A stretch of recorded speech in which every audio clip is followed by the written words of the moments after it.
మళ్ళీ చెప్తున్నాను, ఇది అర్థం చేసుకుంటే కనుక మళ్ళీ చెప్తున్నా, ఇది అర్థం చేసుకుంటే యెషయా ప్రవక్త, ఇర్మియా ప్రవక్త, ఎహెజ్కేలు గ్రంథాలు, రాజుల చరిత్ర, రాజ్యాల గురించి చాలా బాగా అర్థమవుతుంది. మీరు ఎవరన్నా సోషల్ స్టడీ చేస్తే మీకు కూడా బాగా అర్థమవుతుంది. ఇది ఎప్పుడు మర్చిపోకండి. ఇట్లా చెప్పిన అనుకో మీ బుర్రలో పెట్టుకోండి, చాలా జాగ్రత్త పెట్టుకోండి. ఇదే రాజ్యం, ఇది ఇది ఇది అది బబులోను రాజ్యం. అర్థమైందా? వీళ్ళల్లో ఇప్పుడు మనం ధ్యానం చేసుకుంటున్న ఆహాజు టైంలో ఈ బబులోను రాజ్యం అనేది బలంగా లేదు. నువ్వు కూర్చో. ఇప్పుడు యూదా రాజ్యానికి రాజు ఎవరంటే ఆహాజు. ఇందా మనం చదువుకున్నామే ఆహాజు. ఈ ఇశ్రాయేలు ప్రజలకు రాజు ఎవరంటే పెకాహు. సిరియా దేశానికి రాజు ఎవరంటే రెజీను. అషూర్ రాజ్యానికి రాజు ఎవరంటే తిగ్లప్తిలేసు. అర్థం కదా?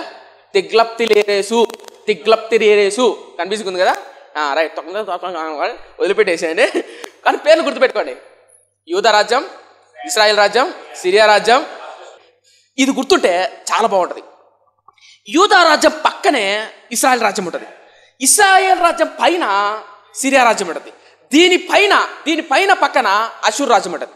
వీళ్ళందరిలో కల్లా బలవంతుడు ఎవరంటే ఈయన. ఇప్పుడు వీళ్ళిద్దరిలో కల్లా బలవంతుడు, కఠినుడు, దుర్మార్గుడు, పెద్ద రాజ్యం, బలమైన రాజ్యం ఏదంటే అషూర్ రాజ్యం. ఆ తర్వాత సిరియా రాజ్యం, ఆ తర్వాత ఇశ్రాయేలు, ఆ తర్వాత యూదా రాజ్యం. అయితే చాలా చేస్తారండి.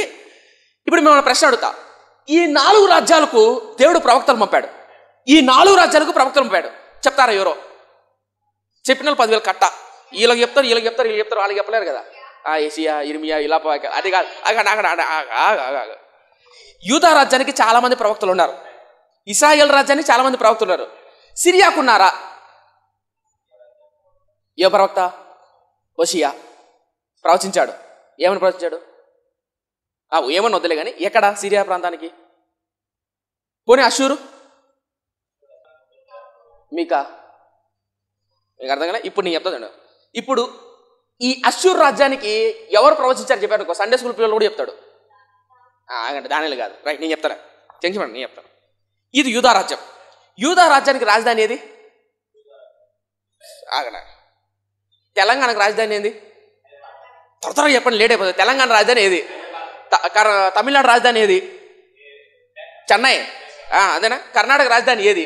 బెంగళూరు. అట్లా యూదా రాజ్యానికి, ఇశ్రాయేల్ రాజ్యానికి, సిరియా రాజ్యానికి, అషూర్ రాజ్యానికి రాజధానులు ఉండేవి.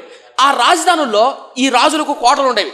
ఓకే, ఇప్పుడు యూదా రాజ్యానికి రాజధాని ఏదంటే యెరూషలేం. ఇశ్రాయేలుకు రాజధాని ఏదంటే సోమ్రేను. సిరియా దేశానికి రాజధాని ఏదంటే దమస్కు. అర్థమవుతుందా? అషూరుకు రాజధాని ఏదంటే నినేవే. అర్థమైందా? నినేవే పట్టణం. ఇప్పుడు చెప్పండి, ఈ పట్టణానికి ప్రవక్త వెళ్ళాడా? యోనా ప్రవక్త. అర్థమైందా? ఈ అషూరు రాజ్యానికి రాజధాని ఏది? నినేవే. దీనికి దమస్కు, దీనికి సోమ్రేను, దీనికి యెరూషలేం. అర్థమైతే బాగుపడతారు. ఆ బైబిల్ బాగా అర్థమవుతుంది. అర్థం కాకపోతే ఏం చేయలేవు. బైబిల్ బాగా చదువుకుంటే అర్థమవుతుంది. ఇప్పుడు అషూరు రాజ్యానికి రాజధాని ఏది? నినేవే. నేనేం చెప్పదలుచుకున్నా అంటే, వీళ్ళు ఎంత కఠినమైనప్పటికీ ప్రతి దేశానికి దేవుడు ప్రవక్తలు పంపాడు. నినేవేను పంపాడు. హోషేయ గురించి కూడా, దమస్కు పట్టణం గురించి కూడా, దమస్కు పట్టణమా 3-4 సార్లు నువ్వు చేసిన తప్పును బట్టి నేను మీ మీద నింద మోపుతున్నాను అని అంటాడు. ఈ దమస్కు పట్టణంలోనే అంతియోకయ అనే సంఘం ఉంటుంది. గుర్తుపడుతున్నా? ఇప్పుడు కూడా ఉంది. దాన్ని సిరియా దేశం మనం అంటాం. మీరు గూగుల్ కొట్టిన వస్తుంది. సిరియా దేశం ఇప్పటికి కూడా ఉంది. ఈ అషూర్ దేశం కూడా ఇప్పటికి కూడా ఉంది. అర్థమవుతుందా? ఇప్పుడు కూడా ఉంది. అయితే ఇప్పుడు చాలా అవుతాయండి. యూదా దేశం, ఇశ్రాయేల్ దేశం పక్క పక్కన ఉండేవి. వీళ్ళిద్దరూ అబ్రహాము సంతానం. వీళ్ళిద్దరికి ధర్మశాస్త్రం ఉంది, ప్రవక్తలు ఉన్నారు, వాక్యాలు ఉన్నాయి, సేవకులు ఉన్నారు, దేవుని వాక్యం ఉంది, ప్రవక్తలు ఉన్నారు, అందరూ ఉన్నారు. ఎవరికి? వీళ్ళిద్దరికి. ఏంటనవా? రైట్, వీళ్ళిద్దరికి ఉన్నారు అన్నమాట. అయితే వీళ్ళు ఉన్నారు కదా, వీళ్ళు అన్యజనులు, వీళ్ళకి ధర్మశాస్త్రం కానీ వాక్యం కానీ లేదు. అయితే ఇప్పుడు చాలా చేద్దాం. ఇప్పుడు ఈ యూదా రాజ్యానికి ఆహాజు అనే రాజు పరిపాలిస్తున్నాడు. ఇశ్రాయేల్ రాజ్యానికి పైన పెకాహు ఉన్నాడు. ఆ తర్వాత పైన పెకాహు పక్కన, అంటే ఈ ఇశ్రాయేల్ రాజ్యానికి పక్కన సిరియా దేశం ఉంది. ఈ సిరియా దేశానికి పక్కన అషూర్ ఉన్నాడు. అయితే ఇప్పుడు చాలా జాగ్రత్త. ఇప్పుడు మనం ఎంటర్ అయిపోతున్నాం మ్యాటర్లోకి. ఇప్పుడు వీళ్ళు 4 ఉన్నారు కదా, ఈ 4 రాజ్యాలు ఉన్నాయి కదా. ఈ 4 రాజ్యాల బలమైన రాజ్యం ఏదంటే అషూర్ రాజ్యం. ఈ అషూర్ రాజ్యం రేపో మాపో వీడి పక్కన ఉన్న రాజ్యం ఏది? సిరియా రాజ్యం. వీడి మీదకి యుద్ధానికి వెళ్తాడు. ఈ అశ్షూరు రాజ్యం యొక్క రాజు ఎంత కఠినాత్ముడు అంటే మనుషులు ఉంటారు కదా, మనుషులు ఇట్లా పడుకుంటే కాలు చేయి పట్టుకొని, మీరు ఎప్పుడన్నా కీరకాయ దోసకాయ ఒలిచారా? తోలు ఒలుస్తారు కదా, తోలు. అట్లా మనుషులు పట్టుకొని కత్తితో తోలు ఒలుస్తాడు. ఎవరు? అశ్షూరు రాజు. ఇప్పుడు పెన్ను ఉందనుకో, శూలం ఉందనుకో, దీని శూలం అనుకోండి. మనుషుని కింది నుంచి, అంటే నవరంధ్రాలు ఉంటాయి కదా, కింది నుంచి శూలం చెప్తే పైన ఏలాడతాడు. మనిషి నోట్లోకి వస్తుంది, పైన తలకాయ నుంచి వస్తుంది. అలా చెక్కి వీళ్ళ రాజ్యం మీదకి యుద్ధానికి వెళ్లే ముందు వీళ్ళ రాజ్యం బయట పెడతాడు. దాన్ని మీ రాజ్యం మీదకి యుద్ధానికి వస్తాను. ఎంత కఠినాత్ముడు అంటే అశ్షూరు రాజ్యం అనేది బహు కఠినాత్ములు, బహు దుర్మార్గులు, బహు భయంకరమైన బలమైన వాళ్ళు. ఎవరు? ఈ అశ్షూరు రాజ్యం. ఈ అశ్షూరు రాజ్యముడు పక్కన ఉన్నటువంటి రాజ్యమైన సిరియా దేశం మీదకి యుద్ధానికి వెళ్ళాలనుకుంటాడు. ఈ విషయం తెలిసినటువంటి సిరియా రాజు ఏం చేస్తాడు? భయపడతాడు. అర్థమవుతుందా? భయపడతాడు. ఇప్పుడు భయపడిన ఇతను రెండు పనులు చేయాలా. ఒకటి, యుద్ధమన్న చేయాలా. రెండు, లొంగిపోవాలా. అర్థమవుతుందా? లొంగిపోయినా చంపుతాడు, యుద్ధం చేసినా చంపుతాడు. ఎందుకంటే సైన్యం తక్కువ కదా, వీడు బలవంతుడు కదా. అప్పుడు ఇతను ఏం చేశాడంటే, వీళ్ళిద్దరు అనగా ఇశ్రాయేలు ఉన్నారు కదా, ఇశ్రాయేలుతో కూటమిగా ఏర్పడ్డారు. అర్థమవుతుందా? కూటమి అంటే తెలుసు కదా, ఇప్పుడు తెలుగుదేశం పార్టీ, జనసేన పార్టీ కూటమి, కూటమి. వీళ్ళిద్దరు కూటమి అయ్యారు. వీళ్ళిద్దరు కలుసుకున్నారు. అర్థమవుతుందా? వీళ్ళిద్దరు కలుసుకుంటే సైన్యం పెద్దది అవుతుంది. ఇప్పుడు వీళ్ళిద్దరు కలుసుకొని ఇతను జయించాలని. అయితే వీళ్ళిద్దరు కలుసుకున్న తర్వాత సైన్యం సరిపోలే. అప్పుడు వీళ్ళిద్దరు ఏం చేశారంటే, వీడికి ఉత్తరం పంపినాడు. ఎవరికి? యూదాకు.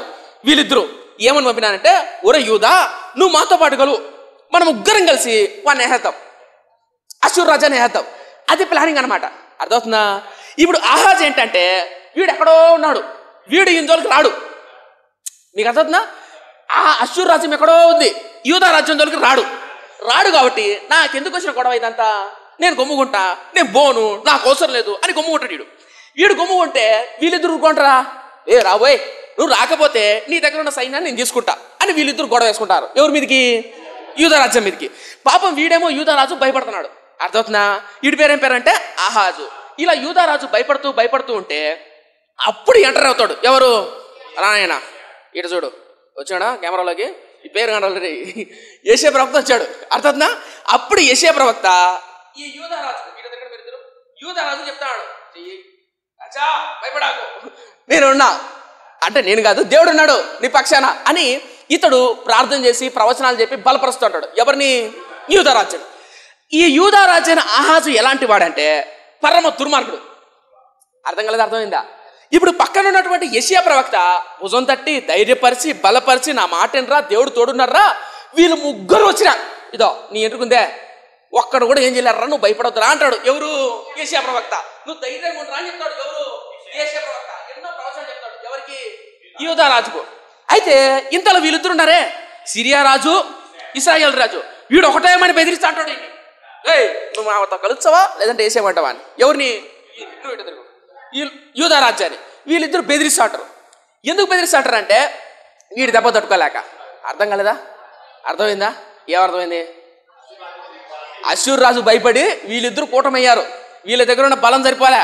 అప్పుడు వీడి దగ్గరకు వచ్చాడు, రారా మాతో కలిసి చెయ్యరా అన్నాడు. వీడు కలిసాడా? కలసలా. ఎందుకంటే నాకు వచ్చిన దిగులు ఎందుకురా బాబు, మీతో కలిసి అనుకో, వాడి చేత కొట్టించుకోవాలా, ఓడిపోయినామంటే సైన్యం నష్టమైపోతుంది ఎందుకు అంటాడు. అప్పుడు వీళ్ళిద్దరు ఏం చేస్తారంటే వీని మీదకి వచ్చారు. అప్పుడు ఇంతలో ప్రవక్త, యెషయా ప్రవక్త ఎంటర్ అయ్యి, భయపడకు రాయనా యూదా రాజా, నేను నీకు తోడున్నా అని అంటాడు. అర్థమైందా? ఇప్పుడు ఏం జరుగుతుందంటే, ఇతడు ప్రవక్త అయినటువంటి యెషయా ఎంత బలపరుస్తున్నా, ఎంత ధైర్యపరుస్తున్నా, ఎంత ప్రోత్సహిస్తున్నా, ఎవరిని? యూదా రాజ్యాన్ని ఎంత బలపరుస్తున్నా, ఎంత ధైర్యపరుస్తున్నా మనోడు విన్నట్టే ఉంటాడు, వినడు. ఎవరి మాట? యెషయా ప్రవక్త.